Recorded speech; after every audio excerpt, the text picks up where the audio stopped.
I'm trying to think over here. I'd like to know where the they got that photo of me with my short hair. Like, do they have access to Google? Leonid Greiser, on trial in Russia for the murder of his sister Ariana Karl, has been confined to a secure glass box in Sherbinsky District Court. The box ensures the safety of everyone in the courtroom, including guards and civilians. During the trial, Greiser had a brief exchange with a courtroom guard before a sudden idea struck him. Determined, he attempted to escape through the narrow opening of the glass box. His head was too large to fit through, so he tried to exit feet first.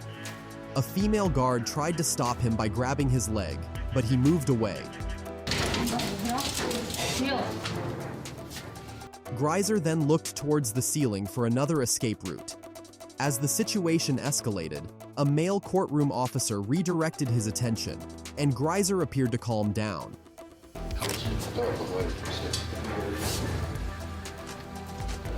However, the peace was short-lived. Greiser then climbed onto a low bench and began squeezing through a narrow gap in the ceiling.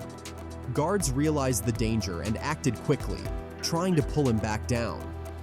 Despite their efforts, Greiser wriggled so intensely that his pants came off. As more guards arrived, one wielded a taser, and Greiser pleaded with them not to use it.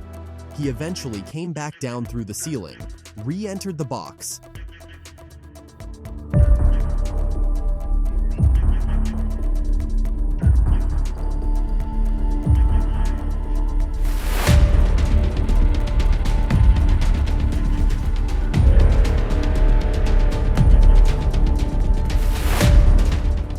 and the hearing continued with him in handcuffs. Greiser was later found guilty of murder and sentenced to mandatory psychiatric treatment. In a different case, Diana Lovejoy faced charges of conspiracy and attempted murder related to a failed plot against her husband. Known for her cooking videos on YouTube, Lovejoy was accused of hiring her gun instructor to kill her husband amid a contentious divorce. As the verdict was announced in Vista, San Diego, Lovejoy was visibly shocked and distressed. She fainted in the courtroom, causing concern among the attendees.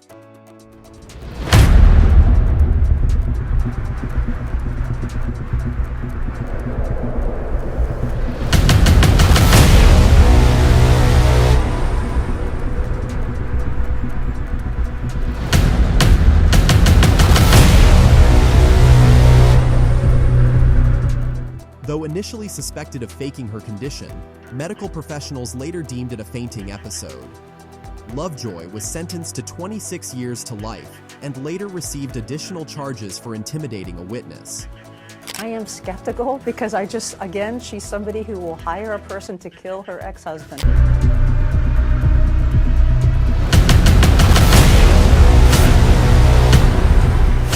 Keeson Wilkins, representing himself in an Ohio courtroom, displayed erratic behavior during his trial for assault and weapons violations. His antics led to several courtroom evacuations.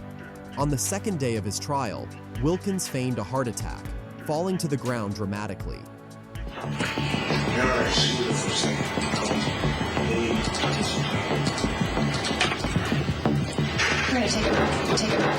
Despite the courtroom's attempt to assist him, Wilkins quickly recovered when smelling salts were used. Oh, a remarkable change. He was ultimately sentenced to 42 years in prison for his charges and disruptive behavior.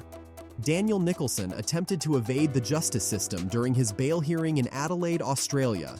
After his bail was revoked, Nicholson reacted aggressively, climbing over a glass panel in the dock and wrestling with officers. I revoke bail. I revoke bail. No, you can stop.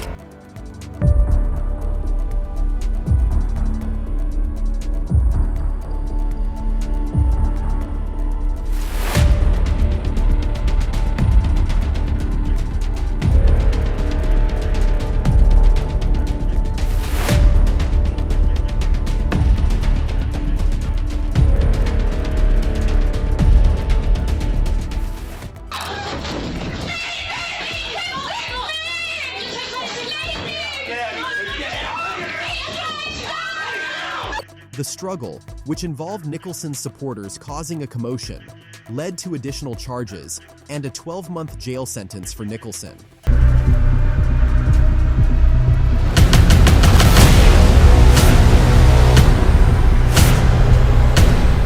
Christopher Teal, appearing in Seattle for a competency hearing, exhibited bizarre behavior. Charged with rape and unlawful imprisonment, Teal's erratic conduct included slapping his attorney and attempting to feign a psychiatric disorder.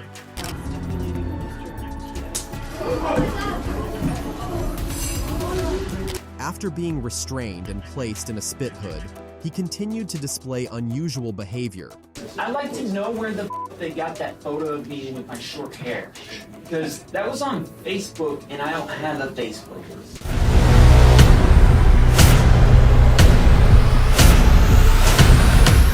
Legitimate question.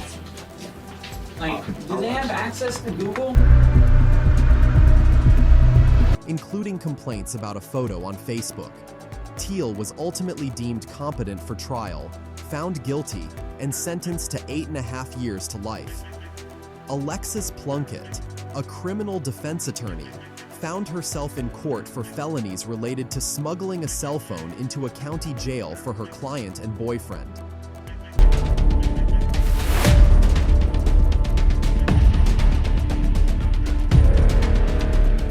The investigation revealed disturbing text messages.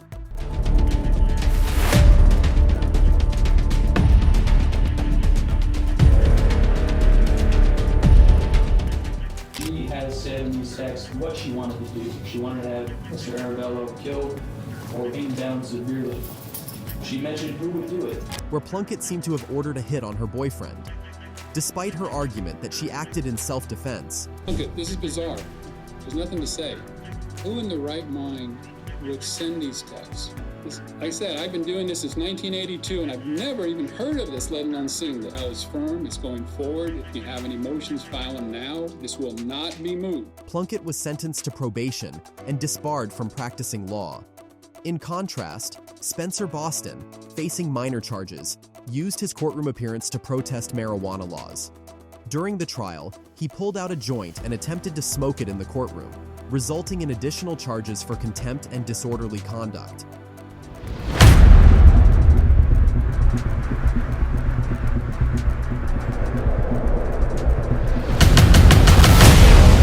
Hey, we the people deserve better. Boston later revealed he had hidden the joint on his chest. I ended up taping it to my actual chest. He spent 10 days in jail for contempt before being released. Lastly, Alan McCarty, angry over a child custody decision, threatened a judge, leading to his arrest and trial. Communications, Warhurst. Yeah, I want to report a crime that's about to happen. What do you mean a crime that's about to happen? Yeah, there's about to be a crime that's going to happen if my kids don't come back to me, you stupid bitch. Because your stupid judges don't want to bring people to courtrooms. I got a gun pointed at your building. Sir, what is going on? Who the you calling sir, you stupid bitch? Where's your judge warrant at? You gonna bring that bitch out in handcuffs and I'm gonna execute that son of a bitch right in the street. His volatile behavior continued in court, where he lashed out at everyone involved, including his public defender. Despite his outbursts, McCarty was sentenced to 20 years in prison for threatening the judge and an additional 10 days for his courtroom behavior. It was later revealed that McCarty's threats were misdirected, as the judge he threatened was not involved in his custody case. If you enjoyed this video, please like it, subscribe to our channel, Courtroom Reality TV, and hit the notification bell to stay updated on our latest content.